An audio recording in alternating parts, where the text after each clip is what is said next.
All right, well, welcome back for our second week, everyone. Before we dive into today's discussion, let's take a moment to review some key ideas we explored together last week. First of all, why is philosophy important for Unitarian Universalists? So as UUs, we don't follow a single religious creed. We seek truth and meaning from many sources. I think philosophy helps us ask deeper questions and refine our beliefs, which I think is always a good thing.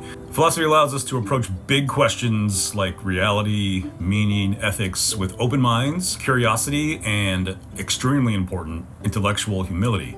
Philosophy is really good about that, actually.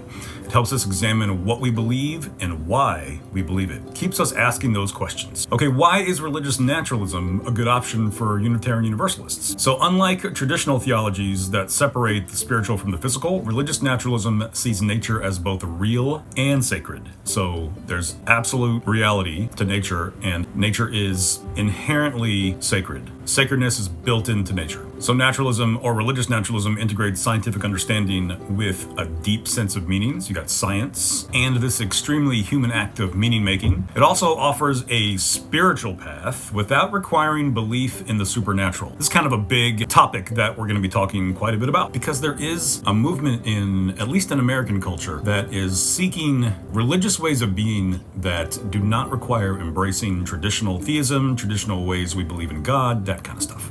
Last week we also talked a lot about the connection between thinking and acting, which is a kind of a soapbox for me. So beliefs shape actions. What we think affects how we live. Actions affect beliefs. What we do affects what we believe and how we believe. So seeing the natural world as sacred influences how we treat the earth. Understanding reality as interconnected, so this is metaphysics here, impacts how we form relationships and build community. Philosophy isn't just abstract. It directly affects how we contribute to the world around us. Thinking affects acting, acting affects thinking. All right, this next one is really important and something that you'll hear me come back to quite a bit. So religious naturalism, I think, is a really good alternative for those who are moving through a deconstructive process in their faith. So many people come to Unitarian Universalism after questioning or leaving traditional ways of being religious in the world. Deconstruction is the process of critically examining and sometimes leaving a religious worldview. And this can be extremely difficult, very challenging, very painful, right? So religious naturalism provides a way to hold on to spirituality while embracing a scientific, earth-centered understanding of reality. It offers a path forward that honors both intellect and wonder without requiring belief in supernatural forces. This kind of worldview, a naturalistic worldview, can really be a tool to help comfort people walking through this process. Which leads me to number 5. Why should Unitarian Universalists care about people in the deconstruction process? So deconstructing faith is often extremely emotional and can be very isolating. So many people feel lost without a framework for meaning. This can really affect how you move through the world. So as Unitarian Universalists, we have this opportunity to offer support, community, and new ways of thinking about spirituality to people who are moving into our space who are struggling with this stuff.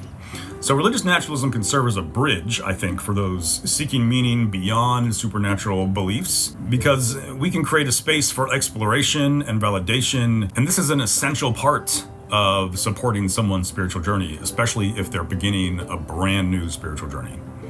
Okay, so we're looking at the preface in Nature is Sacred Ground by Donald Crosby, and we're talking about metaphysics. And yes, metaphysics is a big, intimidating term, but don't let it scare you off. At its core, metaphysics simply means beyond physics. So meta in Greek is beyond. Physika in Greek is physics, so beyond physics. Simply means the exploration of what lies beyond the physical, measurable world, like the nature of reality, the essence of existence, how everything fits together. That's a big one. So those are some main metaphysical categories of study. So Crosby describes metaphysical beliefs as convictions about the fundamental character of reality and the human being's place within reality. Today we're going to confront this idea head on, and we'll unpack what metaphysics means, why it's practical, and how it connects to Unitarian Universalism and spirituality. My hope is that by the end, you'll see that this isn't just abstract philosophy, which I know we talked quite a bit about last week. It's a way of thinking that can transform how we see ourselves, each other, and the world around us. So you see, it's a way of thinking that can deeply affect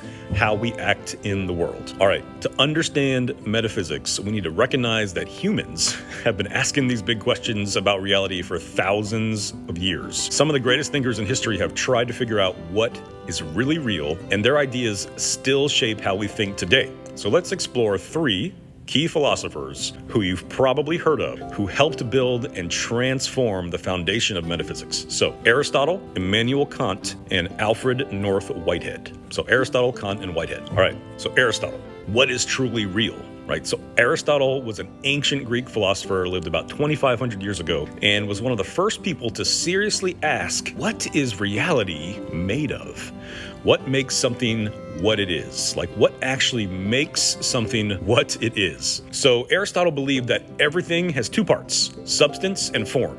So substance is what something is physically made of, like wood or metal or water, and the form is a deeper essence or nature of something that makes a tree different from just a pile of wood, right? So makes a ship different than just a pile of wood that the ship was built out of. Right? So substance and form. So another example, think about a chair. It might be made of wood, plastic, or metal, and that's its substance, right? So no matter what it's made out of, it's still a chair. It has a shape and a purpose that make it different from a pile of materials, right? That's its form. So Aristotle's idea helped people realize that reality isn't just about what we see and touch. There's a deeper structure that makes things what they are. And this would be the form part for Aristotle. His thinking shaped science, religion, and philosophy for a very long time. Okay. Now, Immanuel Kant, major thinker, lived in the 1700s. Kant was a philosopher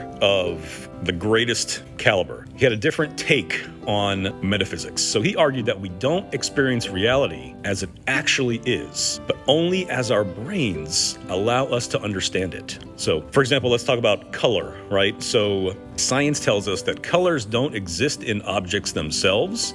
Instead, they happen because of how our eyes and brains process light. So if a tree is green, is the green really there? Or is it just how our brain translates light waves? Does that make sense? So is the tree green? Is that green part of the essence of the tree? Or is my brain somehow translating the light waves that are hitting that tree, and that's why I'm seeing green? So Kant's big question was, if everything we know comes from our senses and our brain, how can we be sure we're experiencing reality as it truly is? How do we overcome our senses, what our brain does with that information, and actually experience reality objectively? His idea makes us wonder, are there parts of reality that humans can't understand? Does reality depend on who is observing it? These are big questions. These are really big questions. These ideas still get debated today, especially in discussions about quantum physics and how perception shapes our world. And we're going to talk more about quantum physics at another time during this class, and that's a crazy topic. All right, so that was Immanuel Kant. So now Alfred North Whitehead, super popular process philosopher, very popular among Unitarian Universalist thinkers as well. So Whitehead said, reality is a web of connections. So in the 1900s, Whitehead introduced a new way of thinking about reality. Instead of seeing reality as made up of separate objects, he saw it as a network of connections, right? A process where everything is changing and influencing everything else. So every single particle in existence is constantly changing. There is only impermanence and change, and that change influences other change in other particles, and it's this massive slew of impermanence and how the process of truth unfolds itself in the world. I know, that's a lot. So always one of my favorite examples is a river. Think about a river. It looks like a single thing, but it's really an ongoing process, right? Water is always flowing, shaping the land. It's this continual flowing process. And Whitehead believed that reality works the same way. Nothing is completely separate. Everything is connected. Okay, so reality can be understood to have an impermanent nature like a river. But when we look at a river, we see a river, right? We see the East River out there. But that unchanging river is an illusion that we actually call the river so that we can mark it as a landmark, or that's so we can say we're going to go swim there, but don't swim in the East River, or we're going to go fishing, or we're going to go on a boat ride, or something like that. So his ideas align with modern science quite a bit and ecology, which show us how deeply connected we are to nature and each other and the universe. So Whitehead was on to something. Whitehead was not just a philosopher, he was also a physicist. So a lot of his writing, when you're really trying to figure out what Whitehead is talking about, it's very helpful to remember that he's steeped in science as well as philosophical thinking. All right, so those are three main players in this game of trying to understand metaphysics and why it's important and why we should study it. So these three philosophers shaped how we think about reality. Three reasons this matters. So Aristotle taught us that everything has a deeper nature beyond what we can see, okay? Kant challenged us to think about how our minds shape our existence of reality. And Whitehead helped us understand reality as an interconnected web of relationships, which is very important for UUs to think about. Okay, as UUs, we can use these ideas to explore our own beliefs, such as, are we seeing reality as it really is, or only as we think it is? How does recognizing our connection to everything change how we live? That kind of thing. These questions are not just abstract. They help us understand who we are, what we believe, and how we act in the world. So we've been talking about metaphysics. Now we're going to bring in this idea of naturalism into the realm of metaphysics. One of the most exciting ideas Crosby explores is a naturalistic metaphysics, which grounds everything in nature. Okay, so we're going to start there. Grounds everything in nature. This approach rejects supernatural explanations, which we talked a lot about last week. We talked a lot about it at the beginning of this video, and focuses entirely on the natural world. So nature, Crosby explains, is not static, is not unchanging, but dynamic and evolving, impermanent, right? So he's thinking about Whitehead here. What unfolds is always new forms of nature itself. Got that? So nature is not static, but what is unfolding are always new forms of nature itself. He also underscores the inherent sacredness of nature, arguing that its sacredness is sufficient within itself. And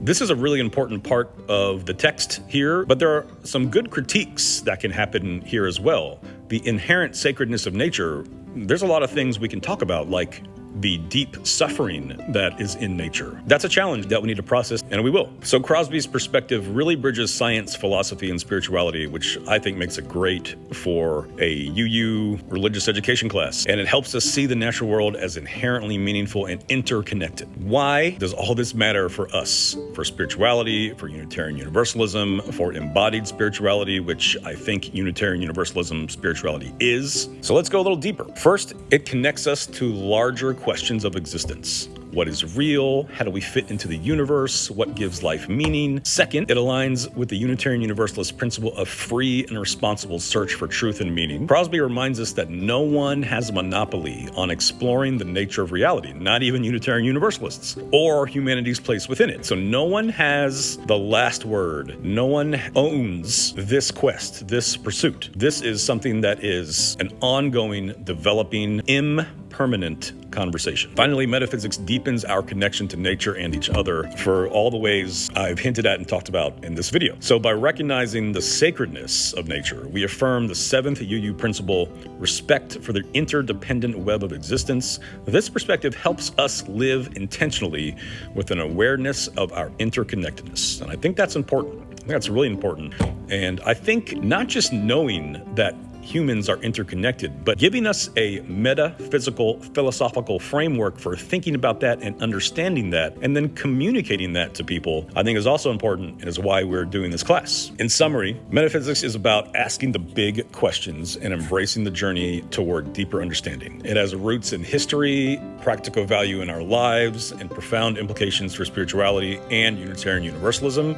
I really believe all these things are true, or else I would not be leading this class this semester. So I'm excited. Crosby argues that investigating metaphysical theories expands our sense of responsibility and freedom by making us aware of the debatable nature of our assumptions about reality. That's a very important closing thought. I'm gonna say it again. So Crosby argues that investigating, thinking about, pondering, speculating on metaphysical theories expands our sense of responsibility and freedom by making us aware of the debatable nature of our assumptions about reality. Okay, so I challenge you to reflect on your own beliefs about reality. What might you uncover by questioning them? How might that lead you to growth? How might that lead you to act? Remember, metaphysics isn't about answers, it's about exploration, and let's explore together.